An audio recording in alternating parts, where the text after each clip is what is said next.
Halo teman-teman semua, pada kesempatan kali ini kami akan membahas mengenai bagaimana sih caranya menjadi warga negara yang baik. Sebelum itu, yuk kenalan dulu dengan anggota kelompok 3. Yang pertama ada Alvin Lepongbulan, yang kedua ada Hemas Amantafimang, yang ketiga ada Joel Welas Gunawan, dan yang terakhir ada Uli Nadlipa. Tahukah kalian bahwa menebang hutan secara liar, melakukan tindakan anarkis, membuang sampah sembarangan, dan melanggar lalu lintas merupakan contoh tindakan warga negara yang buruk atau bad citizen? Lalu bagaimana ya caranya menjadi warga negara yang baik? Sebelum itu, kamu harus tahu dulu nih pengertian dari warga negara. Menurut UU nomor 12 tahun 2006, warga negara merupakan warga suatu negara yang ditetapkan berdasarkan peraturan perundang-undangan. Terdapat pendapat bahwa smart and good citizen merupakan warga negara yang memahami akan hak dan kewajiban, mengetahui dan memahami nilai-nilai luhur bangsa yaitu Pancasila, mampu menegakkan hukum, mampu menjaga ketahanan nasional, memiliki ide-ide kreatif dan inovatif serta selektif. Berikut ini beberapa contoh implementasi penerapan Smart and Good Citizen.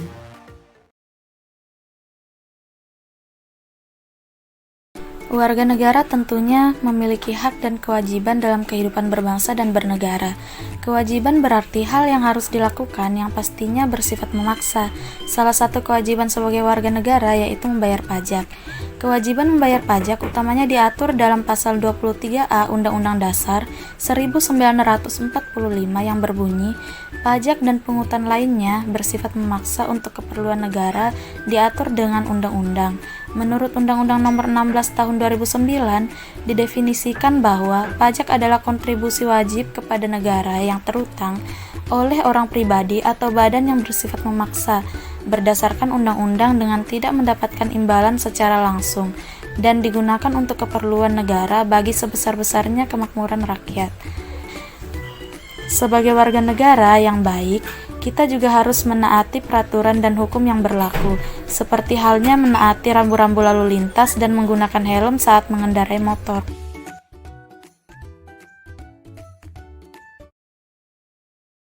Berikut penerapan nilai-nilai Pancasila dalam kehidupan sehari-hari. Sikap yang sesuai nilai sila pertama. Rajin beribadah menurut agama dan kepercayaan yang dianut. Tidak berbohong, tidak memaksakan agama dan kepercayaan kepada orang lain.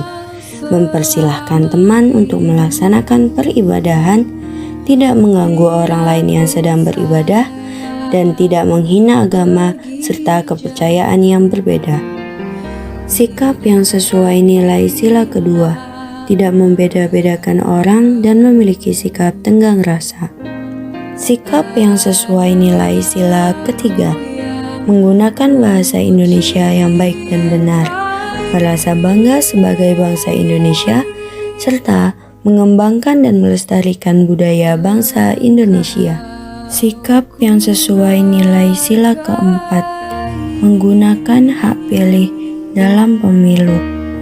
Sikap yang sesuai nilai sila kelima. Keadilan bagi setiap orang dan mengakui hak milik orang lain. Tujuan utama era reformasi di Indonesia adalah penegakan hukum dan keadilan. Namun, pada kenyataannya hal itu belum berjalan maksimal. Hal itu bisa kita lihat dari masih banyaknya kasus jual beli putusan pengadilan, kekecewaan pada pihak yang berperkara, dan anarkisme yang disebabkan putusan pengadilan yang kurang tepat.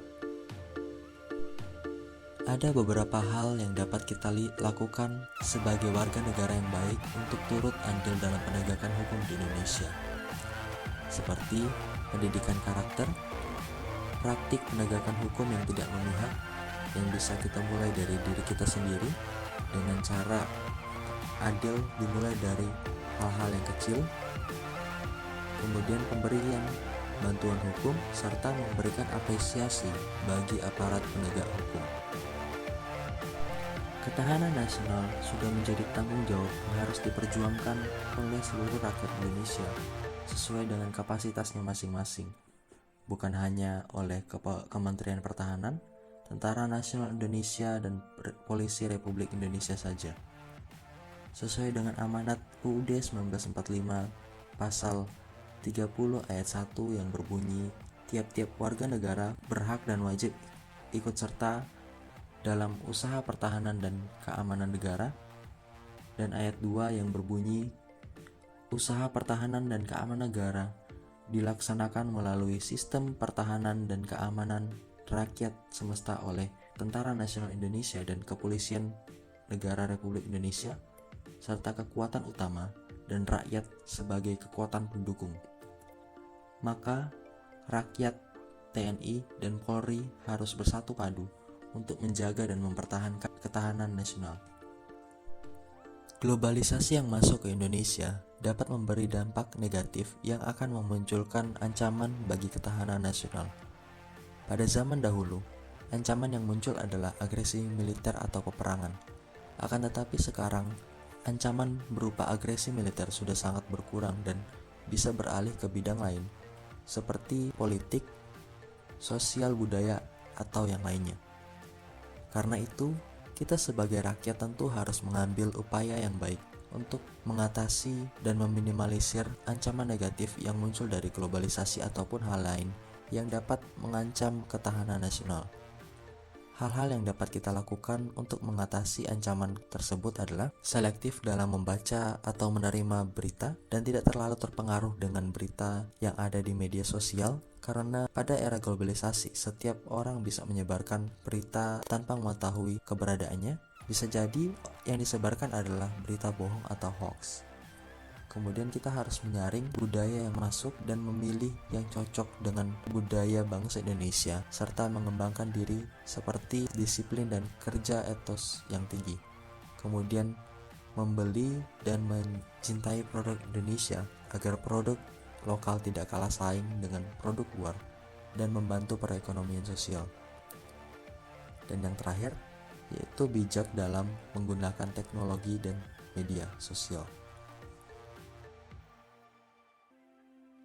Memiliki pemikiran atau sikap kreatif dan inovatif sudah menjadi suatu keharusan bagi setiap manusia. Dalam lingkungan perguruan tinggi, contoh penerapan sikap kreatif dan inovatif dapat kita lihat dalam kegiatan program kreativitas mahasiswa atau PKM.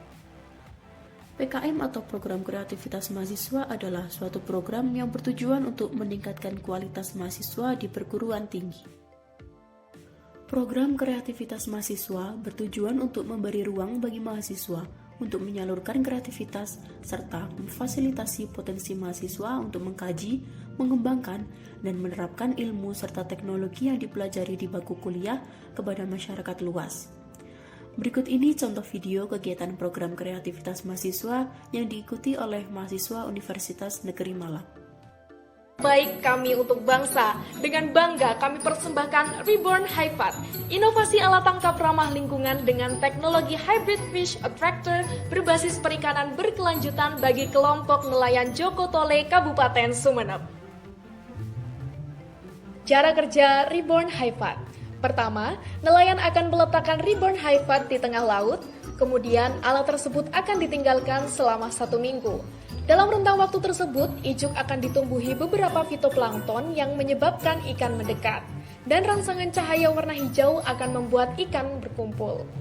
Selain itu, alga hijau berperan sebagai ekosistem buatan bagi ikan. Setelah 1 minggu berlalu, nelayan akan menebar jaring di sekeliling rumpon dan mengambil Reborn Hypat agar tidak tersangkut pada jaring nelayan. Lalu, ikan siap untuk diambil oleh nelayan dengan menggunakan jaring. Nah, itu tadi beberapa contoh bagaimana cara menjadi warga negara yang baik. Sebenarnya masih banyak lagi loh hal yang dapat kita lakukan untuk menjadi warga negara yang baik. Yuk sama-sama kita lakukan agar negara kita bisa menjadi negara yang lebih kuat.